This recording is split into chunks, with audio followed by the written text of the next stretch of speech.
Sir मुझे ये बताइए कि गुर्बत एक बहुत बड़ा मसला है। गुर्बत से बाहर कैसे आया जाए? हजूरे वाला गुर्बत से आप एक ही सूरत में बाहर आ सकते हैं। वो तब पूरा होता है जब आप घर से बाहर निकलें। घर से जब आप बाहर निकलेंगे तो आपको कोई पर्स पुर्स मिल जाएगा रोड पे, उसमें कुछ पैसे होंगे।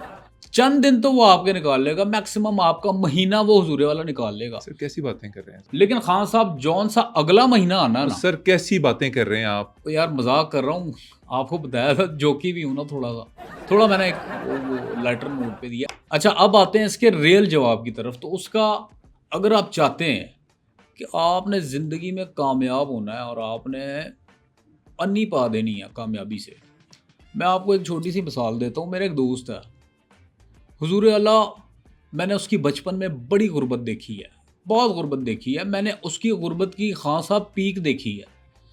लेकिन वो कहते हैं ना कि पहला कदम आपको सिर्फ उठाना होता है, बाकी चल सो चल मामला चल जाता है। आज वही मेरा दोस्त ये बड़ी बड़ी गाड़ियों, ये आपका लैंड क्रूजर, आपका BMW, ऑडी, पता नहीं कौन दुनिया जहां की आप माशाल्लाह, माशाल्लाह। महंगी गाड़ियां उठा लें, जबरदस्त। आज वो मेरा दोस्त उन सारी गाड़ियों के पंचर लगाता है। पंचर?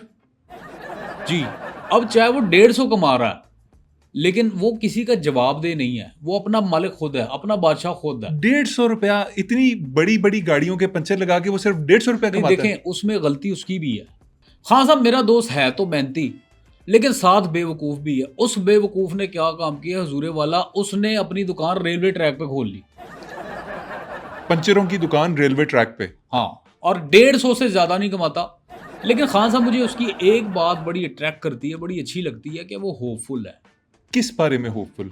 वो डेली 1.5-2 किलो कीले ना रेलवे ट्रैक पे डाल देता है, किस लिए? सिर्फ इस उम्मीद में कि यार कोई एक दिन ऐसा आएगा ज़रूर कि यार कोई एक आध टायर पंचर हो। ट्रेन के टायर नहीं होते सर। मज़े की बात यह है कि वो जो 150 कमाता है ना, वो पंक्चर से नहीं कमाता। तो सर 150 कैसे कमाते हैं ये तो बता दें। वो साथ में चूंकि बिजनेस माइंड भी है उसका, और मैं इसलिए कह रहा हूँ ना, होशियार है, मेहनती है। वो साथ में बिस्किट भी बेचता है, 5-5 रुपए वाले, 15 वाले, तो उससे गुजारा हो जाता है। सर छोड़ें इस बात को, इस सारे वाक़े को दफ़ा करें। मुझे ये बताएं कि तालीम और नॉलेज में क्या फ़र्क है और ये दोनों कितनी ज़रूरी हैं? हुजूर अल्लाह, देखें, तालीम का तो मुझे नहीं पता, लेकिन नॉलेज मैं आपको बताऊं कि नॉलेज बहुत ज़रूरी है। नॉलेज आपको बताती है कि अंधेरे में स्विच किधर है, आपको ये पता चल जाता है। आप सोए हुए होते हो, आपको मच्छर कहाँ काट रहा है, आप नींद में उसको वहीं पे मारते हैं। ये ये नॉलेज है। नॉलेज है, ये नॉलेज है।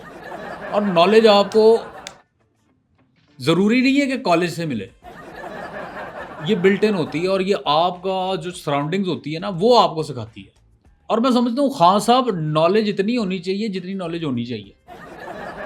अभी किसी बंदे ने किसी बंदे से सवाल किया कि यार सबसे बड़ी बिल्डिंग कौन सी है, अगले ने कहा मियाँ खलीफा, और दोनों हंस पड़े। क्यों? क्यों? दोनों को नहीं पता था। ये है फ़र्क नॉलेज ना होने का, ये नुकसान होता है। हाँ साहब, आपसे एक सवाल करता हूँ, जी, पूछिए। क्या आपको जनरल ज़ियाउल हक साहब के बारे में नॉलेज है? बिल्कुल है। आपको जनरल नॉलेज है? जनरल नॉलेज ये होती है कि मुझे जनरल ज़िया के बारे में पता हो। ओ भाई, तो फिर और क्या, मेजर के बारे में नॉलेज होगी, या फिर बिल्ली के बारे में होगी, या फिर किसी इलाके के बारे में होगी? जनरल नॉलेज जर्नल के ही बारे में होती है। आपको मेरे ख्याल से यही लेवल है। यही मैं पेट पेट के लोगों को समझा समझा के अक गया हूँ, थक गया हूँ कि उनकी समझ नहीं आ रहा। आपको ना पता नहीं, आप सतही सोच के इंसान हैं। आप अपने आप से सवाल करें, अपना मुहासबा करके दोनों हाथों से गिरबान पकड़ के झंझोड़ें खुद को, अपने से सवाल करें, अपने आप को गंदी गालियां दें कि आपको नहीं पता। सर आगे बढ़ें। मुझे ये बताइए कि अभी आपका लेटेस्ट टूर कहाँ का था? आप दूसरे मुल्कों में भी जाते हैं, मोटिवेशनल स्पीचेस करते हैं। अभी कहाँ से आए हैं आप? हाँ, अभी रिसेंटली मैं यूरोप का एक टूर करके आया था। हाँ साहब। ज़बरदस्त, ज़बरदस्त। और वहाँ पे आपने सुना होगा गैंग बैंग टावर जो है, गैंग? कहाँ सर? इंग्लैंड में? इंग्लैंड में जो गैंग बैंग टावर सर है। उसका कुछ और नाम है, गैंग बैंग ओ बिल्कुल कोई ओ और। ओ सॉरी, मेरे जहन में कुछ और था। वो है बेंटन टावर, सर बड़ा मशहूर है। बिग बेन कहते हैं उसको। हाँ, बेन 10 कुछ और चीज है। अगेन कार्टून कैरेक्टर का नाम दे रहे हैं। बेन बिग बेन है उसका नाम। हाँ, बिग बेन। मैं खान साहब वहाँ खड़ा था और 4000 लोग वहाँ पे मौजूद था। और आपने मोटिवेशनल स्पीच की वहाँ। 4000 लोग और वहाँ मौजूद था। मैं वहाँ पे मोटिवेशन मैंने स्टार्ट ही की है, कोई आधा घंटा बोला हूँ, और मैं नोट कर रहा था कोई मेरी बात सुन नहीं रहा, सारे अपने में लगे हैं। और सबके जो जो बंदा मैंने देखा है खान साहब, हुजूर आला, एक एक बंदे के हाथ में 2-2 3-3 शॉपिंग बैग थे। मैं तो सोच रहा था ये मुझे सुनने आए हैं या मैं इनकी शॉपिंग देखने आया हूँ। वो तो हुजूरे वाला, फिर मेरे दोस्त ने मुझे बताया कि ये टूरिस्ट स्पॉट है, फिर मुझे पता चला। आप इस तरह से मोटिवेशन देते हैं, मतलब चौकों में खड़े होकर आप स्टार्ट हो जाते हैं? खान साहब, अभी लेटेस्ट वाकया आपको सुनाता हूँ। जी जी। मैं एक जगह स्पीच देने गया, तो मैं जैसे ही गया हूँ तो वहाँ देखा ना बंदा ना बंदे की ज़ात, पूरा हाल खाली। अच्छा। 15 मिनट में वेट करता रहा हूँ यार, हो सकता है लेट लूट हो जाता है बंदा। इतने में एक बंदा आया, उसने कहा जनाब वो हॉल नंबर 2 में आपने जाना है। वहाँ अच्छा, मतलब आपके जो सुनने वाले थे वो हॉल 2 में जमा थे। हॉल 2 में। आप गलत हॉल में थे। मैं फिर जब दूसरे हॉल में गया हूँ, वहाँ जाके देखा खान साहब वहाँ भी कोई नहीं, हॉल खाली। जहां आपका लेक्चर था हाँ, वहां कोई भी नहीं। कोई नहीं, ना बंदा ना बंदे की ज़ात, उधर भी नहीं। ये क्या सिलसिला है सर? आपको सुनने वाले कहाँ गए? देखिए, मैं आपको बताऊं हुजूरे वाला, मैं हॉल में जो होते हैं ना उनके लिए तो मैं बोलता ही नहीं। मैं तो उनके लिए बोलता हूँ जो बेहाल हैं, अरे वाह। जिनका कोई हाल नहीं। वाह। मेरा काम है, मैं समझता हूँ कि मैं उनका हाल ठीक करूँ, उनको गाइड करूँ, उनको बताऊँ कि यार ज़िंदगी क्या है। और मेरा बड़ा करीबी दोस्त है डॉक्टर सुबैल इकराम, वो भी बड़ा मुझे प्रेज करता है आगे, और दूसरे दीगर दोस्त अहबाब हैं कि यार आप तो उन लोगों का हाल ठीक करते हैं, उनको हाल दिखाते हैं जिनका ना हाल है ना मुस्तकबिल। ये तारीफ है। सर आपके बारे में ना फेसबुक के ऊपर एक कमेंट मैंने पढ़ा था, मैं आपसे शेयर करना चाहूंगा। ज़रूर हुजूर आला, मैं तो आपसे सुनना चाहता हूँ कि क्या कमेंट है। कहते हैं जी कि इन मोटिवेशनल स्पीकर साहब का लेक्चर सुन के ठीक होने से बेहतर है कि बंदा मुकेश के गाने सुन के बर्बाद हो जाए। ये इसके बारे में क्या कहेंगे आप?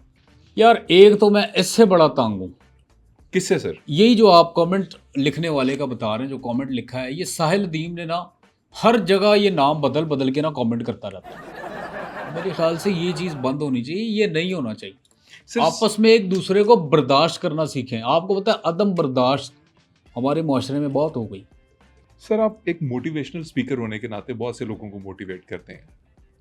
कभी किसी को आपने मोटिवेट किया हो और आपको बाद में दुख हुआ हो कि यार गलत कर दिया, ये शख्स सही डगर पे जा रहा था, मैंने शायद इसे ओवर मोटिवेट कर दिया? खान साहब, एक दो वाक़यात हैं और उसमें से मैं आपको एक सुनाता हूँ कि एक बंदा मेरे पास आया, वो कहता है मुझे नेकी करनी है, मैं नेक काम करने, अच्छे काम करना चाहता हूँ। अच्छा। तो खान साहब मैंने उसको इतना मोटिवेट किया, मैंने कहा देखें, अगर आपने नेकी करनी है या अच्छा काम करना है, अच्छा काम अगर करना है तो आपको 100% देना है। अगर आपने नेकी करनी है तो आपने अपना 110 देना है, अच्छा, आपने अपने ये आप समझा? को झोंक देना है। वो मेरी बात से इतना ओवर मोटिवेट हो गया, वो मर गया। मर गया? हाँ, कैसे? वो किसी को ब्लड देने गया, सारा ब्लड दे दिया उसने। सारा?